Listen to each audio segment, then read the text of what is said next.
Wartime is inherently a battle of narratives, where the home front must be unified against a defined enemy.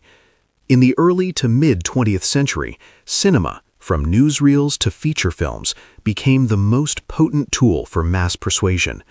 This pervasive medium was swiftly mobilized by governments to manufacture consent and justify the immense human cost of global conflict. Official government bodies, like the U.S. Office of War Information, WWII, directly influenced studio output, ensuring that narratives aligned with strategic national objectives. These films were designed not just to entertain, but to instruct citizens on rationing, security, and above all, whom to hate. The necessity of total victory elevated political opponents into existential, often non-human threats. It is crucial to remember that wartime propaganda did not invent racial prejudice. It merely amplified existing societal biases and structural racism already present in America and Europe. Films often relied on deeply entrenched, long-standing caricatures, making it easier for audiences to accept extreme negative depictions of enemy nations. The immediate transition to war simply provided a national security mandate to unleash the most vicious stereotypes. The most effective propaganda works to strip the opposing force of their humanity, paving the way for unconditional violence. In the Pacific Theater, Japanese soldiers were routinely portrayed in film as subhuman, vermin, or vicious animals, justifying brutal warfare tactics as necessary extermination. This racialized hatred was starkly different from portrayals of European enemies, though still deeply negative. Public domain newsreels of the era frequently employed racist tropes to depict Japanese individuals as sneaky, fanatical, or intellectually inferior. These films emphasized physical differences, often exaggerating teeth or eye shapes, cementing the image of the other who could never truly assimilate or be understood. This visual strategy reinforced the concept of a monolithic, merciless enemy culture. Portrayals of German and Italian enemies focused less on intrinsic race, as they were considered white European, and more on ideology, culture, and brutality. Germans were often depicted as cold, robotic sadists or megalomaniacal tyrants bent on global domination. While still stereotyping, the focus shifted to the moral corruption of their political system rather than inherent biological inferiority. Propaganda targeting Italian enemies frequently utilized stereotypes of bumbling incompetence or excessive emotionality, often designed to undercut Mussolini's perceived strength. The films sometimes implied that the Italian population was merely misguided or easily led, subtly differentiating them from the perceived existential threat of the German Reich. These lighter caricatures still served to undermine the enemy alliance. On the home front, the depiction of African Americans remained complex and contradictory, reflecting the nation's internal racial struggles. While the military sought participation, wartime films often relegated black characters to subservient or strictly comedic roles, or omitted them entirely, reinforcing segregation even in the depiction of national unity. This created a profound disconnect between rhetoric and reality. When Black Americans were shown performing valorous acts, especially later in the war, it often adhered to the good Negro stereotype, loyal, brave, but unchallenging of the racial hierarchy. These portrayals served a dual purpose, justifying the war to an international audience, while simultaneously managing racial expectations domestically and minimizing dissent regarding discrimination. Cartoons proved to be one of the most effective and insidious vehicles for racist propaganda, utilizing humor to sanitize and disseminate vicious caricatures to the youngest audiences.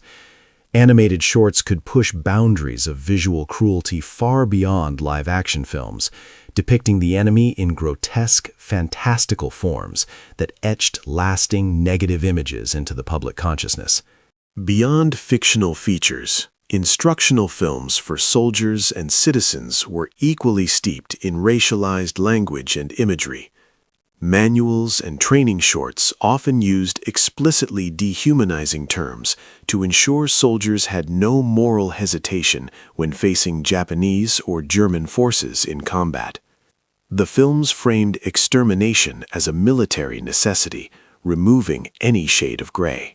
Many of these short films, newsreels, and instructional features eventually lapsed into the public domain, meaning they are freely available and easily accessible today without curatorial control.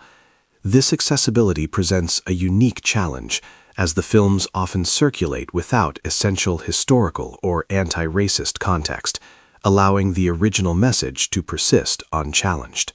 Viewing these materials today requires an acknowledgement that they represent a painful truth about how nationalism and warfare can weaponize existing racism for state ends. The films serve as undeniable historical documents, illustrating the depth and breadth of institutionalized prejudice and media manipulation during that era. Ignoring this context is dangerous. Modern historians and educators argue that these films should not be censored or hidden, but rather viewed through a critical lens that emphasizes their function as propaganda. The aim is to understand the mechanics of manipulation, how fear and hatred are manufactured, rather than simply consuming the intended racist message uncritically. Context is paramount to comprehension.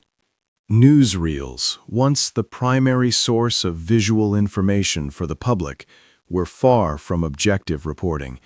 They were carefully managed productions designed to boost morale and demonize enemies. Racial slurs and visual cues were integrated seamlessly in what appeared to be factual updates on the progress of the war, blurring the line between information and indoctrination. The visual language established in these wartime films proved incredibly durable, cementing racial stereotypes that persisted in popular culture for decades after the conflicts ended. Even after the political necessity subsided, the ingrained visual shorthand, the caricatures of Japanese or the robotic portrayal of Germans, remained easy fodder for later film and television. Today, digital platforms host countless hours of this public domain content, often without the necessary warning labels or accompanying educational material. This ease of distribution means that racist material, once tightly controlled by governmental war aims, is now available globally, potentially normalizing harmful narratives for new generations.